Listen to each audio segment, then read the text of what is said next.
बिस्मिल्लाहिर्रहमानिर्रहीम। दोस्तों, पुरज़म नौजवानों और पाकिस्तान की उम्मीदों के महवर व मरकज़ बच्चों, अल्लाह करीम आपको हमेशा करम के दायरे में रखे। आजकल हमारे बच्चे बड़े खुश हैं। जिस गली में देखें, बच्चे अपने कुर्बानी के जानवर लेकर सैर कर रहे होते हैं और जानवर की खिदमत कर रहे होते हैं। ईद उल अज़हा की जब मैं बात करता हूँ, जब कभी सोचता हूँ तो मुझे एक ख़ास ईद उल अज़हा याद आ जाती है, जो कि मैंने 1981 में शोरकोट कैंट में गुजारी। हमारे सर जी हक नवाज़ वालिद मोहतरम 1981 में Shorkot FG public school Shorkot Cantt के प्रिंसिपल थे और गर्मियों की छुट्टियों के बाद मैं वाले साहब के पास बैठा हुआ था और 20 अगस्त को वाले साहब से बात कर रहा था, क्योंकि 20 अगस्त जो है हमारे पाकिस्तान के मायानाज़ सबूत राशिद मनहास की योम शहादत है। वो पाकिस्तान के कम उम्र तरीन निशान हैदर हैं और पाकिस्तान एयरफोर्स के वाहिद ऐसे पायलट अफसर हैं जिनको निशान हैदर का अजीम एजाज़ हासिल हुआ। ये 20 अगस्त की बात है जब वाले साहब ने कहा कि राहील, तुमने इस दफ़ा पेरेंट्स डे में सबसे मुश्किल किरदार अदा करना है। मैं तुम्हें एक काम देना चाहता हूँ जो कि हमारे स्कूल के पेरेंट्स डे में सबसे मुश्किल काम होगा। मैंने वाले साहब से तफसील पूछी तो उन्होंने मुझे ये कहा कि तुमने एक स्पीच तैयार करनी है जो कि फैंसी ड्रेस शो में तुम वहाँ पर परफॉर्म करोगे, और वो जो स्पीच है वो जूलियस सीज़र विलियम शेक्सपियर का जो मार्कतुल आरा प्ले है, जब उसने जूलियस सीज़र को, जो कि उसका महबूब रहनुमा था और रोम का बादशाह था, उसको मर्डर किया। और जूलियस सीज़र क्योंकि ब्रूटस से बहुत मोहब्बत करता था, और जब ब्रूटस ने खंजर से वार किया तो जूलियस सीज़र ने वो मशहूर जुमला कहा कि यू टू ब्रूटस। और फिर उसके बाद लोगों को कायल करने के लिए ब्रूटस ने स्पीच की और ये जवाज़ दिया कि मैंने जूलियस सीज़र को, रोम के मशहूर बादशाह को क्यों कत्ल किया है। ये स्पीच बहुत मुश्किल स्पीच थी। इसके ऊपर फिल्में बन चुकी हैं। और एक FG public school Shorkot Cantt जैसे स्कूल जिसमें बच्चों की तादाद 6 से लेकर अगर हम 10 तक देखें तो अगर एक क्रिकेट टीम या एक हॉकी टीम का बनाना भी मुश्किल हो जाया करता था, इतनी कम तादाद में बॉय स्टूडेंट थे। उस ऐसे स्कूल में एक ऐसी स्पीच करना जो कि बैनुल-अक़वामी शोहरत याफ्ता हो, जिसके ऊपर फिल्में बनी हों, वो एक छठी क्लास के बच्चे को देना, ये सर जी हक नवाज़ साहब का ही खासा था। मैंने स्पीच याद कर ली, लेकिन वाले साहब मुतमिन नहीं होते थे। वो कहते थे, राहील मज़ा नहीं आ रहा, तुम इस स्पीच को फील नहीं कर रहे, इसको तुम अच्छी तरीके से फील करो, तुम इस डेप्थ में जाओ कि ब्रूटस ने हर दिल अजीज़ बादशाह को जब कत्ल किया तो उसने लोगों को कायल करना है कि मैं बादशाह से मोहब्बत भी करता था, और उसके बाद बादशाह जो है वो रोम के लिए नागुज़ीर भी था, और रोम के लिए नागुज़ीर होने के साथ मैंने उसको इसलिए कत्ल किया कि वो एम्बिशियस होता जा रहा था, वो मुतलकुल अनान होता जा रहा था, वो सारी ज़िंदगी के लिए सेनेट को छोड़कर अपनी बादशाहत को ही बरकरार रखना चाहता था, तो ये आइन के ख़िलाफ़ था, इसलिए मैंने कत्ल किया। तो ये स्पीच करना और फिर उसमें ब्रूटस के जज्बात को उसकी अक्कासी करना बड़ा मुश्किल काम था। मैंने वो स्पीच याद की। याद करने के बाद मुसलसल 1 महीना कभी घर में, कभी स्कूल में, कभी अपनी क्लास में वो मैं स्पीच वहाँ पे परफॉर्म करता और कोशिश करता कि वो मैं उन जज्बात की अक्कासी कर सकूं, लेकिन वाले साहब मुतमिन नहीं होते थे। कई दफ़ा ऐसा भी हुआ कि वो मुझे मेरी क्लास में से किसी और क्लास में ले जाते, 9th 10th में ले जाते और वहाँ कहते कि यहाँ पर तकरीर करो, और फिर उसके बाद वो कहते कि तकरीर बहुत अच्छी करते हो लेकिन तुम्हारे अंदर जज्बात वो कन्वे नहीं कर पा रहे, जो कि जज्बात जो हैं इस स्पीच का खासा है। एक दिन वाले साहब ने मेरी क्लास का ही ये वाक़या है कि क्लास में मैं स्पीच सुनते हुए उन्होंने कहा कि राहील 1 मिनट ठहरो और घर जाओ, और घर जाकर वो जो एक डेकोरेशन पीस खंजर पड़ा हुआ है वो उठा के ले आओ। मैं गया, मैं घर से वो खंजर उठा के ले आया, क्योंकि प्रिंसिपल रेजिडेंस स्कूल के अंदर ही थी। वाले साहब ने मुझे कहा कि ये तुमने ऐसे फील करना है कि जूलियस सीजर को तुमने कत्ल नहीं किया, किसी ने तुम्हारे बाप को कत्ल कर दिया है, और तुमने अब ये जज्बात लेके आने हैं।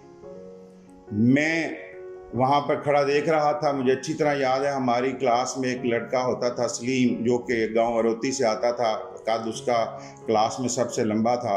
उसके हाथ में खंजर पकड़ा कर सर जी हक नवाज ने उसको कहा कि ये तुम मेरे ऊपर वार करोगे, और उसके बाद सामने एक बड़ा टेबल पड़ा हुआ था और वहाँ पर वो उन्होंने एक्टिंग की, और कत्ल होने के बाद बिल्कुल साकत लेट गए, और मुझे उससे पहले वो हदायत दे चुके थे कि अब देखो कि तुम्हारे वालिद को किसी ने कत्ल कर दिया है, और फिर तुम उसके बाद अब गुस्से में स्पीच करो।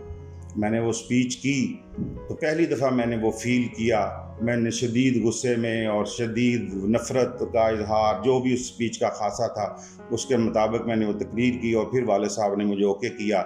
और फिर मैंने वो पेरेंट्स डे में, जो कि 5 अक्टूबर को हुआ, मैंने फ़र्स्ट पोजीशन हासिल की, और उसको बहुत ज़्यादा एक्नॉलेज किया गया, बहुत ज़्यादा मेरी हौसला अफजाई हुई।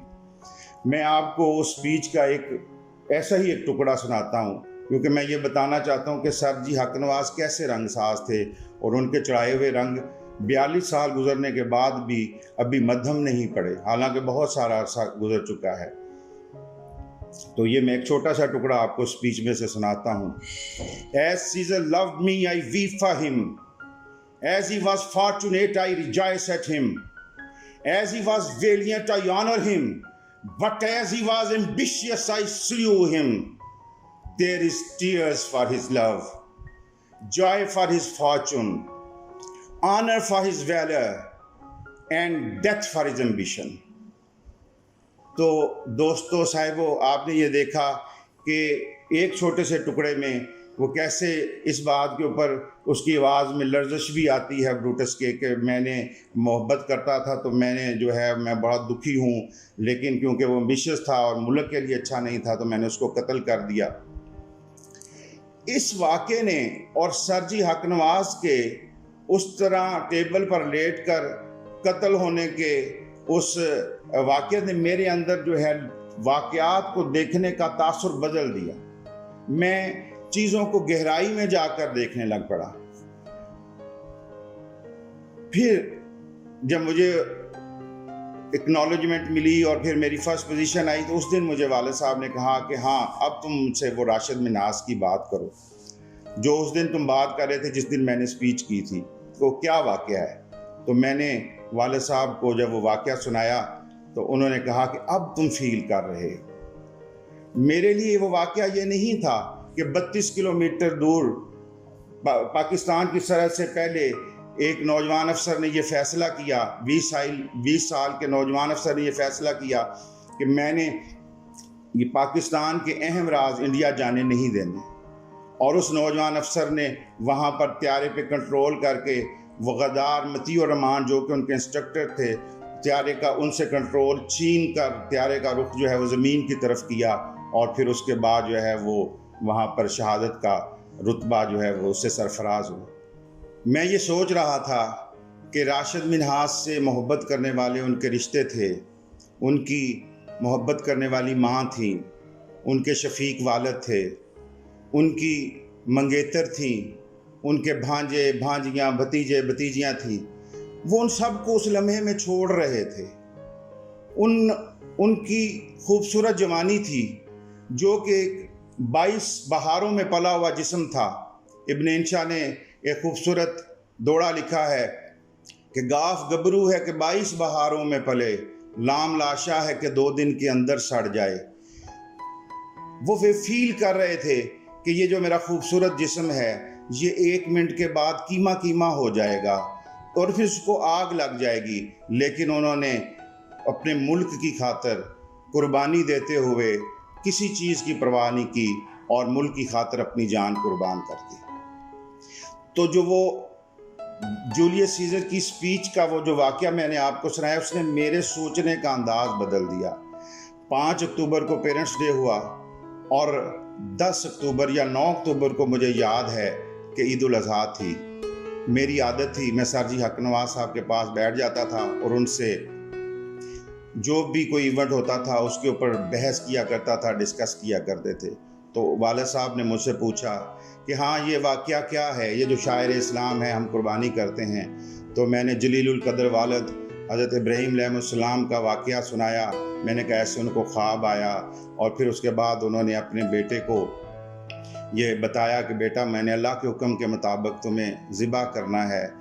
तो उसके बाद जो है जन्नत से जो है वो दुम्बा आ गया, आपकी आंखों पे पट्टी थी और आपने वो जो है जब पट्टी खोली तो फिर उसके बाद देखा कि वहाँ पर दुम्बा ज़िबा हुआ है और हम उस कुर्बानी की याद मनाते हैं। तो वालिद साहब ने कहा कि ये बस इतना सा वाक़या है। मैंने फिर उनको कहा नहीं वालिद साहब, ये वाक़या बहुत गहरा है। पहले तो बेटे को देखें जो अपने शफीक वालिद को देख रहा था और ये कह रहा था कि अल्लाह ताला को हुक्म बजा लाना है। तो वालिद साहब की दिल में शफ़क़त पिदरी की वजह से जज्बात ना उभरें और वो ख़ुद सजेस्ट कर रहा है कि अब्बा जान आप अपनी आंखों पर पट्टी बांध लें ताकि आपके पाए इस्तकामत में लग़ज़श ना हो। और फिर उसके बाद जब आप वहाँ पर छुरी फेरते हैं अपने बेटे की गर्दन के ऊपर और आँख खोलते हैं तो तब देखते हैं कि वहाँ पर दुम्बा है, जन्नत से आया हुआ दुम्बा है। लेकिन जब आपके हाथों के ऊपर खून गिरा होगा तो उस वक्त बेटे की कुर्बानी तो हो गई होगी। उस वक्त वो गर्म खून लगने से उन्हें पता चला होगा कि मेरा बेटा तो ज़िबा हो गया है और वो कुर्बानी, वो दिल पर छुरी तो चल गई होगी जो बाप के दिल पे चलनी थी।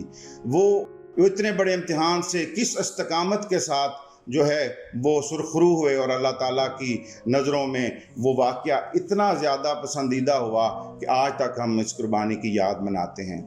तो मेरे दोस्तों, नौजवानों और ख़ास तौर पर बच्चों, आप भी जब शायर इस्लाम के हवाले से किसी वाक़े को देखें तो उसकी गहराई में जाया करें। हम सिर्फ यही कह देते हैं वो फैज़ान नज़र था कि मकतब की करामत थी, सिखाए किसने इस्माइल को आदाब फ़र्जंदी। लेकिन आपको वो फ़ील करना चाहिए कि बेटे की फ़ीलिंग्स क्या थी और फिर उसके बाद वालिद की फ़ीलिंग्स क्या थी। आप अगर इसको फ़ील करना शुरू कर देंगे, अल्लाह ताला ने आपको आंखें दी हैं, आप चीज़ों को सरसरी ना देखा करें। मैं तो ईद उल अज़हा के हवाले से आपको यही पैगाम दूंगा कि आप चीज़ों को सरसरी ना देखा करें। अनीस लखनवी साहब का शेर है, तू अगर अहले बसारत है तो हसास भी बन, तू अगर अहले बसारत है तो हसास भी बन, देख तस्वीर की गहराइयाँ तस्वीर न देख। अल्लाह ताला आपको भी कुर्बानी के फ़लसफ़े को समझने की तौफ़ीक अता फ़रमाए और आप पर रहमतों, बरकतों, वुसअतों का नज़ूल फ़रमाए। एक बात जो आपकी याद दहानी के लिए करना होता है और आज ख़ास तौर पर यह कहूँगा कि जो हमारा ये वीलॉग ईद से पहले देखें उनको एडवांस ईद मुबारक, और जो ईद वाले दिन देखें उनको ईद मुबारक मैं कहता हूँ। और अगर आप हमारे चैनल को सब्सक्राइब करेंगे और उसका बेल आइकॉन का बटन दबाएंगे तो हमें भी जो है कि हमारी ईदी मिल जाएगी। पाकिस्तान जिंदाबाद।